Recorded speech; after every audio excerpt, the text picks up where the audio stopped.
മഹലിന്റെ ഒരു ഡാറ്റ നിങ്ങൾ ശേഖരിക്കണം. മഹലിന്റെ ഒരു ഡാറ്റ. മഹലിന്റെ കുറെ മെമ്പർമാരുണ്ടല്ലോ, ഒരു സമിതിയെ നിശ്ചയിക്കും.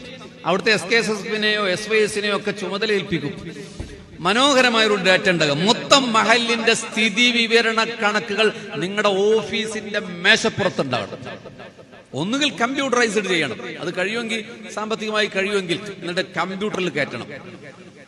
നിങ്ങളുടെ വീട്ടിലെ ഒരു മഹലിൽ ഒരു സർവേ നടത്താം. മഹലിലെ മൊത്തം ജനസംഖ്യ എത്രയാണ്? ഇപ്പൊ നിങ്ങളുടെ മഹലിൽ എത്ര വീടുണ്ടെന്ന് വെച്ചാൽ ഒരു 350 ഏകദേശം. എന്താണ് ഈ ഏകദേശം? എന്താണ് ഏകദേശം? ഇത് ദീനിന്റെ സിസ്റ്റമാണ്. ഇത് വളരെ മനോഹരമായി ക്രിസ്ത്യാനികൾ നടപ്പിലാക്കിയിട്ടുണ്ടല്ലോ. നിങ്ങളൊരു ഇടവകയിലെ ഫാദറിനോടോ കമ്മിറ്റിക്കാരനോടോ ഇടവക വികാരിയോട് ചോദിക്കുക എത്ര ആളുണ്ട്, കൃത്യമായ എണ്ണം പറയും. നിങ്ങൾ ഇവിടുന്ന് പിരിഞ്ഞു പോകുമ്പോ നിങ്ങളുടെ മഹലിൽ എത്ര ഉണ്ട്? ഏകദേശം ഒരു 400. എന്താണ് ഏകദേശം? എന്താണ് ഏകദേശം? ആ സിസ്റ്റം തെറ്റാണ്. അതുകൊണ്ട് ഒരു ഡാറ്റ ബാങ്ക് ഉണ്ടാക്കണം. അവരുടെ ആരോഗ്യാവസ്ഥ, അതിൽ എത്ര കുട്ടികൾ പഠിക്കുന്നുണ്ട്, പഠിക്കാത്തവരുണ്ട്, എത്ര ഹയർ എഡ്യൂക്കേഷൻ പഠിക്കുന്നുണ്ട്, എത്ര ആളുകൾ സിവിൽ എഞ്ചിനീയറിംഗ് പഠിക്കുന്നുണ്ട്.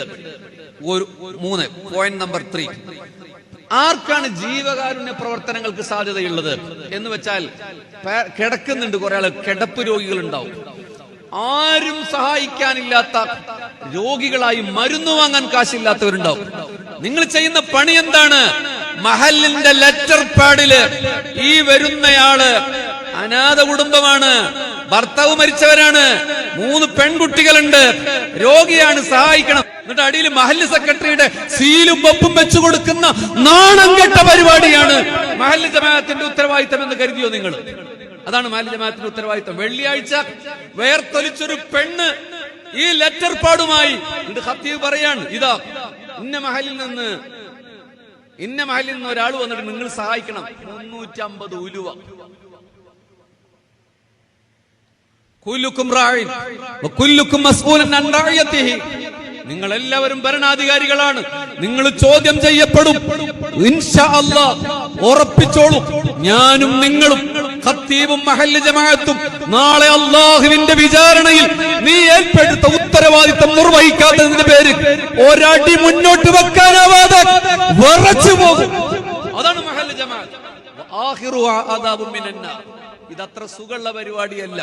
ഖത്തീബാകലും കമ്മിറ്റിയാകലും ആകാൻ വേണ്ടിയിട്ട് നമ്മൾ ജനറൽ ബോഡിയിൽ കാട്ടിക്കൂട്ടുന്ന പരിപാടി എന്താണ്? ഇതുവരെ നിങ്ങൾക്ക് എന്നോട് സ്നേഹം ഉണ്ടായിണ്ടാവും, ഇപ്പൊ ദേശീയ തുടങ്ങിയിട്ടുണ്ടാവും. എനിക്കറിയാം, പോകേണ്ടവർക്ക് പോവാം, എനിക്കൊരു കുഴപ്പമില്ല. ഏൽപ്പിച്ച പരിപാടി ഞാൻ പറഞ്ഞു തീർക്കുകയാണ്. മെമ്പർഷിപ്പ് ഉണ്ടാക്കിയിട്ട് നീ പാനിൽ എന്റെ പേര് എഴുതണമെന്ന് പറഞ്ഞില്ലേ? നരകത്തിന്റെ കച്ചിട്ടാണ് എഴുതിണ്ടാക്കുന്നത്. എന്നിട്ട് ഒരു പരിപാടി നടക്കാതെ ഉസ്താദിന് ശമ്പളം കൊടുക്കുക, അതിന് റെസീവർ പോരെ. തേങ്ങയുടെ കണക്ക് എഴുതുക, റെസീവർ പോരെ. വരിസംഖ്യയുടെ കണക്ക് വെക്കുക. ഇത് 3 മാത്രമാണെങ്കിൽ ഉറപ്പിച്ചോളും, ഞാനും നിങ്ങളും അല്ല, ഞാനൊരു മഹല്ല് കമ്മിറ്റിയിൽ അംഗമാണ്, അള്ളാഹുവിനോട് സമാധാനം പറയേണ്ടി വരും. അബ്സല്യൂട്ട്ലി. ഇതാർക്കെങ്കിലും ഈമാനികമായി മനസ്സിലാകുന്നുവെങ്കിൽ, നിങ്ങളുടെ ആരുടെയെങ്കിലും പ്രിവിലേജിനെ തകർക്കുന്നുവെങ്കിൽ നിങ്ങൾ എന്നോട് ദേഷ്യപ്പെടണ്ട. ഈമാൻ കൊണ്ടാണെങ്കിൽ നിങ്ങൾ ചിന്തിക്കും, ആ ചെക്കൻ പറയുന്നത് ശരിയാണല്ലോ, ഇത് അള്ളാന്റെ മുമ്പിൽ സമാധാനം പറയേണ്ടി വരുമല്ലോ. നോക്കൂ, റമദാനിലെ നമ്മുടെ ആൾക്കാര്, പ്രത്യേകിച്ച് ഞാനൊക്കെ ജോലി ചെയ്യുന്ന പ്രദേശങ്ങളില്, പാലക്കാട് നിന്ന് ആലത്തൂരിൽ നിന്ന് നമ്മുടെ ഉമ്മത്തിലെ പെണ്ണുങ്ങൾ ഇങ്ങനെ അലഞ്ഞു നടക്കുക. നോമ്പുണ്ടോ അല്ലാഹു ആലം, 10-20 ഉറുപ്യ കിട്ടാൻ വേണ്ടി അലഞ്ഞു നടക്കുക. എന്തുകൊണ്ടാണ് ആ സിസ്റ്റം ഉണ്ടായത്?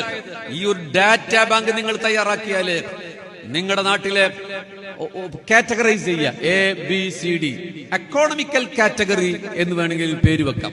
അതായത് നല്ല സമ്പന്നർ, പകുതി സമ്പന്നർ, ദാരിദ്ര്യം അനുഭവിക്കുന്നവർ, അതിദാരിദ്ര്യമുള്ളവർ, ഇങ്ങനെ കാറ്റഗറൈസ് ചെയ്താൽ സമ്പത്തുള്ളവന്റെ വീട്ടിൽ റമദാൻ 27-ന് മുമ്പിലെ പാത്രത്തിൽ നിന്ന് കൊടുക്കുന്ന 5 രൂപയല്ല സക്കാത്തെന്ന് ബോധ്യപ്പെടുത്തിയിട്ട് ഒരു 50 നല്ല പണക്കാരുണ്ടെങ്കിൽ അവരോട് നിങ്ങൾ പറയാം, നിങ്ങൾ ഇന്നയാൾക്കാണ് സക്കാത്ത് കൊടുക്കേണ്ടത്. നിങ്ങള് നിങ്ങളുടെ മഹല്ലിലെ വളരെ പാവപ്പെട്ട 10-20 ആളുകളുടെ പേരെടുത്തിട്ട് ഈ 50ഓളം പണക്കാർക്ക് കൊടുക്കാൻ, നിങ്ങൾ ഇയാൾക്ക് മാത്രം സക്കാത്ത് കൊടുത്താൽ മതി. എന്താണ് സക്കാത്തിന്റെ സിസ്റ്റം?